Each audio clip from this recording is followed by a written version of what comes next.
This is Business LO, a podcast by the Lake Oswego Chamber of Commerce, which connects, educates, advocates, and champions our business community. We have nearly 500 members from international corporations to home-based businesses, and we serve them all. Each episode of Business LO gives insider information to the local business community and the neighbors who support them. And now, let's talk Business LO. It's another guest-branded bonus episode of Business LO, and today it's all about the art of aging gracefully with Dr. Peter Vila of Portland Face Doctor. Dr. Vila is a double-board certified facial plastic surgeon and the CEO of Portland Face Doctor, a boutique facial aesthetics practice based in Portland. Known for his commitment to natural, undetectable results, Dr. Vila specializes in facial rejuvenation and rhinoplasty, helping patients look as good as they feel without ever looking overdone. Dr. Vila completed his surgical training at renowned institutions including Washington University in St. Louis and Northwestern University in Chicago. Since bringing his expertise to the Portland area, he has earned a reputation for exceptional outcomes, clinical integrity, and a warm, patient-centered approach.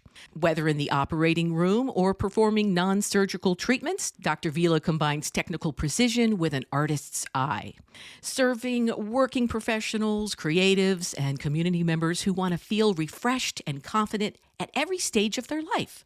He is proud to lead a world-class team at Portland Face Doctor, where he, alongside a dedicated group of nurses and patient care coordinators, delivers outstanding care and beautiful, lasting results. And you should check out his website. There are some before and afters. You will be blown away.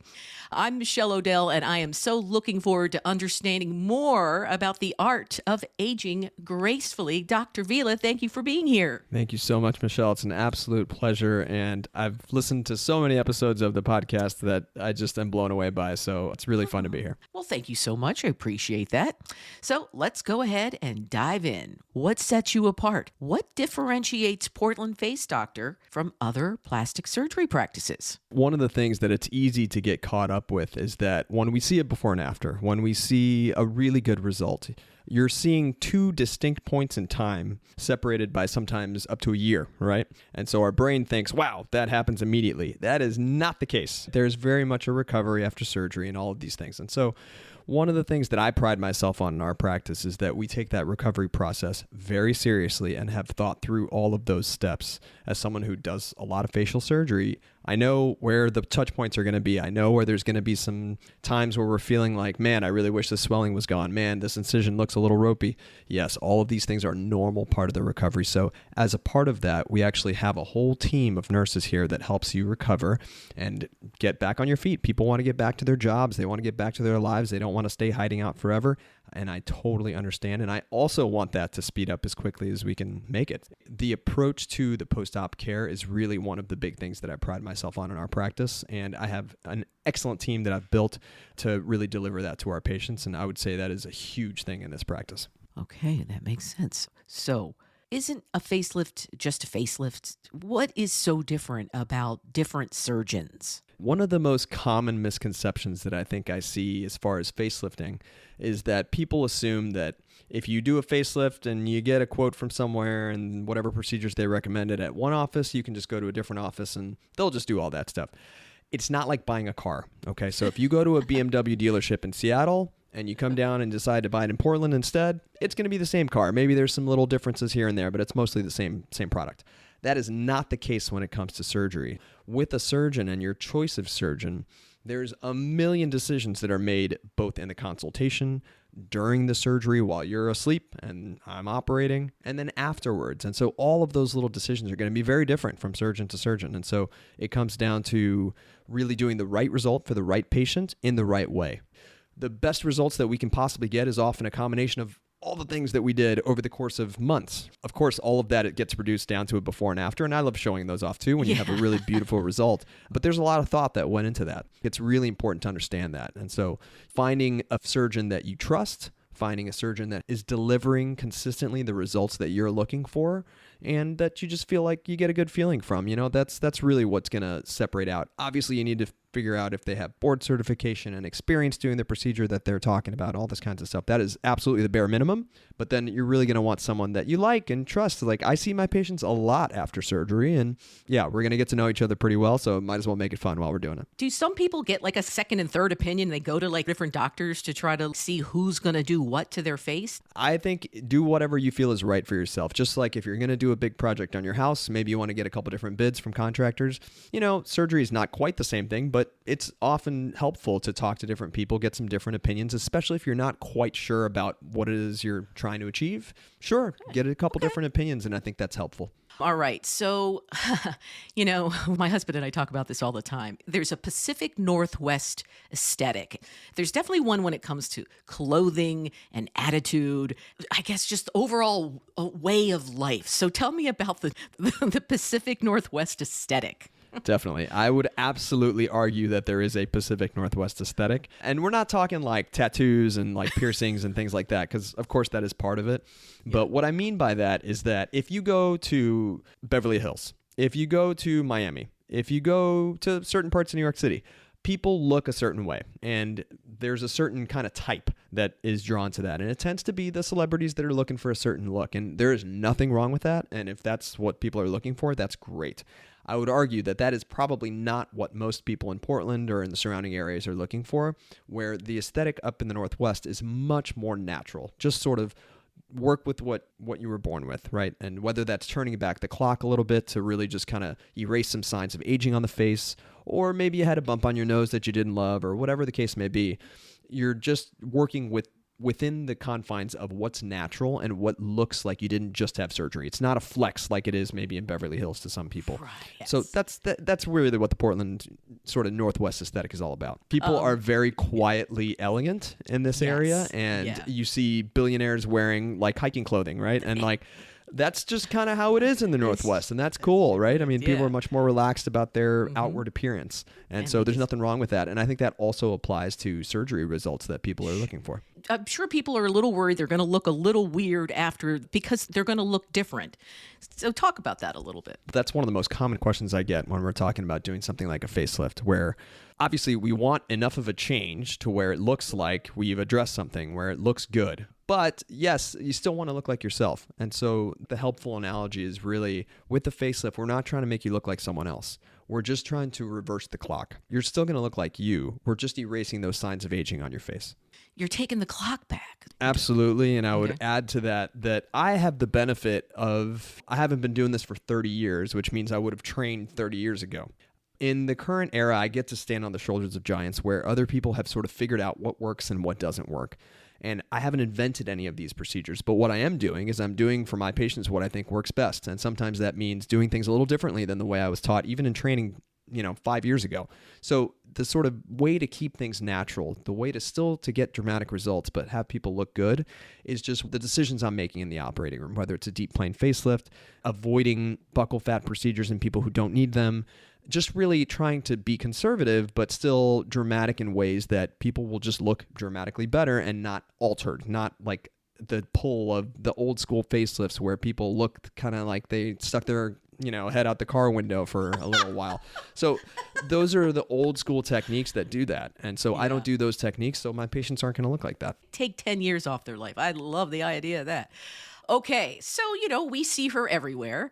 How do celebrities like Kris Jenner? She looks really good, and she does not look kind of that fake Hollywood look. Absolutely, and I love that you brought up Kris Jenner. First thing I want people to understand is that this is a combination of multiple modalities over the course of years. Things like non-surgical treatment, like Botox, like fillers here and there, sparingly, like sculpture. Well, all the non-surgical things that you hear about, those can be done well. And for people that think like, I don't want Botox, it's going to make me look weird, you just don't notice the good results. You only see the bad ones. Right. So she's been doing that for years and years and years. Finally, you are going to need some things for the skin, like a laser treatment here and there. And so they're constantly doing that. Every year, they're doing some lasers here and there just to erase the sun damage, just to keep the skin looking nice and fresh. And then every now and then, yeah, surgery. And everybody's been talking about the facelift she had recently. Yes, definitely. It's a good facelift. Is that the only thing she did? No, she's done a bajillion other things too. And so that's, I think, like her third facelift. I don't know. I didn't do her surgery, so I don't know for sure. Yeah, but you know, you kind of know, I would imagine. She's had some things done along the way, and that's great. And that's why she looks so good, right? Other thing I would just caution people about when it comes to the Kardashians, and I think they've got a great thing going, but keep in mind that they love to alter their photos. They've never released a photo just right off someone's iPhone camera. So those photos are all touched up. She looks great. There's no doubt about that. She doesn't look that good, right? There's definitely some retouching that's been done. So just kind of keep that in mind whenever you see like magazine shoots or, you know, whatever magazine. You're going to see photos that have been altered. And so unfortunately, it creates a bit of an unrealistic aesthetic where people think like, oh, I can just look like I did when I was 20 when I'm age 65. That's not possible. Of course, we can definitely make you look better and take some years off the clock, but within reason. That's why I think the best way to really see what's actually possible is just look at before and afters and pick your favorite surgeon, look at my gallery, and you'll see like, okay, this is what's actually possible. Right. And it looks natural. I tell my patients the best compliment they can give me afterwards is that they say things like, you know, my friends didn't even notice. They just ask me like, hey, did you sleep well? Did you, you know, get your hair cut? Like, what did you do? Yeah. And it's, you know, you can tell them all about your new olive oil that kind of raises your hooded eyelids. You know, it's like, it's one of these things where it's just natural and people can't put their finger on it. That's what we're going for. That sounds great. I love that. Okay, now, do men get plastic surgery?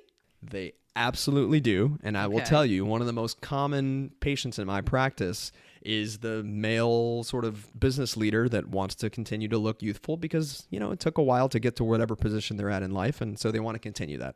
Absolutely, that is a thing. I would say my practice definitely skews more female, probably 80% female and 20% male, but guys do this stuff too. And it's really just, they even want to talk about it even less than the women, but you know what? It's absolutely a thing and there's no reason why not. Of course, there's some scars and things after facelift and things like that, which we talk about, and we have a good informed discussion about what that means prior to jumping into surgery. So everybody knows what they're getting themselves into. But it's a really nice way, just like women benefit from it and look younger, we can do that for guys too, absolutely. What do they like a lot, like focus on the most? One of the biggest differences between men aging versus women aging is that for men, primarily the issue is going to be hair loss. That is what a lot of guys are dealing with. So there's things like hair transplants and things like medical treatments like finasteride, minoxidil, things like that, Rogaine, that will help to prevent hair loss and minimize the effects of it. After a while, you don't have any hair left, so a hair transplant's really where you want to go with that. For other things, though, there's a difference between having guys look younger and having guys look weird. And so people love to point out like Kenny Rogers or, you know, other celebrities that just didn't look normal after their surgery. And what I personally think, I didn't do their surgeries, I don't know, but what I personally think happened is that the same procedures that would have been done on a woman were done on a guy. And that's not quite the way we do it. Of course, we do the same things in terms of facelifting, neck lifting. With guys in particular, I leave the brows alone. I don't like to mess with the brows because guys typically have a lower brow. That's sort of a masculine thing. So why undo it? Of course, there's still room for, you know, doing things there. And have I done brow lifts in guys? Of course, but conservatively. That's really one of the tells. And celebrities who you think look weird after surgery tends to be the brows in guys. So you talked about this very early on. What sets you apart is the careful detail that you put into the recovery. So let's talk about what does recovery look like after for the average person? The first thing that people want to know is how quickly can I get back to normal life? And what I tell everybody, regardless of the surgery that we're doing, it's going to be about 2 weeks of downtime. Okay, there's some swelling, there's some bruising, incisions that are going to be red for a while. About 2 weeks later, you'd be surprised how little other people notice it. Now, there's still some signs there at 2 weeks. It's not like you're totally healed up, but that sort of like impressive bruising and swelling, first 2 weeks for sure. After the 2 weeks, you're starting to get back out there and to the point where you can now go out to eat and people won't really be able to tell. You'll still look swollen. You'll still be able to tell when you look in the mirror, but other people won't be able to place that. So a little bit of foundation over the incisions, things like that. Tinted sunscreen is great. You know, little tricks like this is how we get back to work and people just don't know any better. Once you're further out, about a month, you can get back into like the really heavy sort of CrossFit type stuff, heavy lifting, things like that. You do want to hold off on that for the first month just because those incisions and everything that we did in the operating room is still healing. You don't want to rip those sutures. You don't want to cause hematomas, things like that. So really 2 weeks as far as like jogging, absolutely. 1 month for really the sort of heavy lifting type of stuff. Once you're past that point, you can get back to normal stuff. Go get your hair dyed if you want to get your hair dyed. Go back to your normal workout routine. go paddleboarding, do all the water things. Absolutely.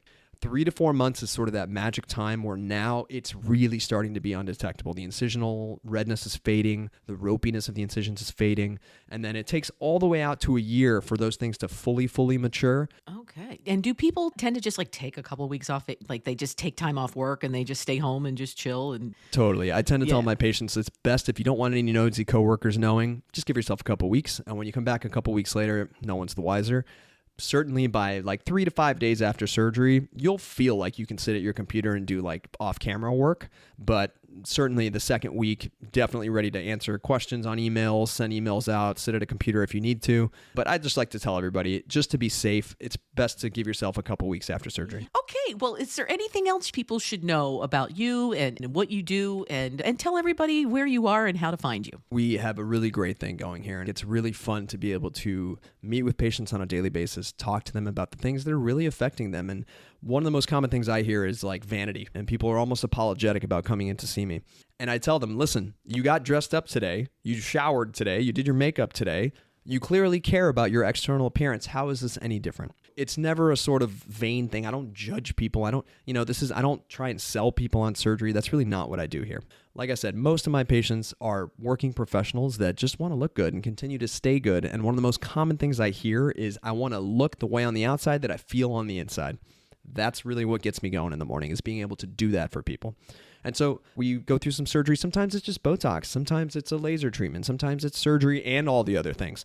All of those things are options, and it really comes down to the individual patient. So having a surgeon that you can trust, I have excellent nurses here that also do these things. If cost is the issue, great. My nurse does Botox and all the other things too. So we really just pride ourselves on that connection. It's not like going to the doctor's office. It's going for a fun visit where we get to do happy medicine and talk about some really fun ways to make you look younger and just vitalized. So I have a fantastic team. You'll see that too, patients that come in and get to benefit from that as well. We work together well, we deliver excellent care, and it's really just fun to do the job that we do. I bet. And you are very handsome, and you are the perfect person to be doing this job. Let me tell you, you're like the billboard for it. Have you had a little work done? I've had actually upper eyelid surgery, yes. I did have some droopy eyelids. So funny enough, when I look back on my photos from residency, okay, you're basically sleep deprived for about 5 years straight. And I didn't recognize it at the time. And I was like, I'm just sleepy or whatever. But like, I actually know my eyelids were drooping, like not so much like the skin, but like the actual eyelid itself. So I have had a ptosis repair to address that. And if you look at my earlier photos, you can totally see it. So yeah, I've been through it too. I went through that recovery too. Like, I think you have to know kind of what you're doing for your patients. And, there's no stigma associated with that. If there's an issue, you get it fixed, right? It's no big deal. So, sure. People think I'm trying to like convince people into getting stuff done and things like that. That is absolutely not what I do. In fact, I talk a lot of people out of surgery because sometimes the expectations are not there and they think I'm a magician, which, okay, I appreciate the people that think that for the results, but I'm not a magician, right? There's certain things that I cannot do. Sometimes the answer is no, and people really don't want to hear that, and I get it, but that's what I want is happy patients. Right, and you want it to work, and you want the recovery to work. If they're not the right candidate, then none of it's good. And the thing is like, it's not so much like a week from now or a month from now. It's a year from now when you are totally healed up. Are you going to be happy with the time you invested, the money you invested, the time off of work, all that stuff? Like, I don't want to do that unless I know that it's going to be a slam dunk. And if that's the case, yeah, I know what I can do in the operating room. I've traveled around the world to improve my skills. I went to some world-class institutions. I know what I'm good at. But it's not just that in isolation, right? It has to be a match for everyone involved. Exactly. Well, thank you so much. This was very informative. And tell everybody where you are. We're physically located in Tigard, right off of I-5. It's right next to the highway, just down the street from the Costco. A lot of people find me on Instagram and TikTok. My handle is Dr. Peter Vila, my name. It's just Peter, V-I-L-A. And you can also go to Portland Face Doctor. I tend to hold that account just for the practice. So if you're really looking to see me and my stories and the daily stuff that I do, that's on the Dr. Peter Vila account. So feel free to head to that. And if you want to check us out online, our website is portlandfacedoctor.com. All right, nice. And the show notes will have all the information for Dr. Vila.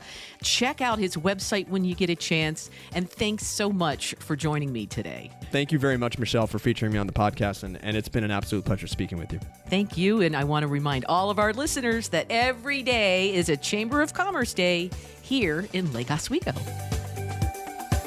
The Lake Oswego Chamber of Commerce thanks you for listening to Business LO. We would love to have you as a member so you can help Lake Oswego continue to be one of the best places to live, work, and play. If you want to share an idea for a future episode or become a member, visit us at lakeoswegochamber.com and please like and follow us on Apple, Spotify, or wherever you get your podcasts. And for help with your business podcast, go to modcastproductions.com.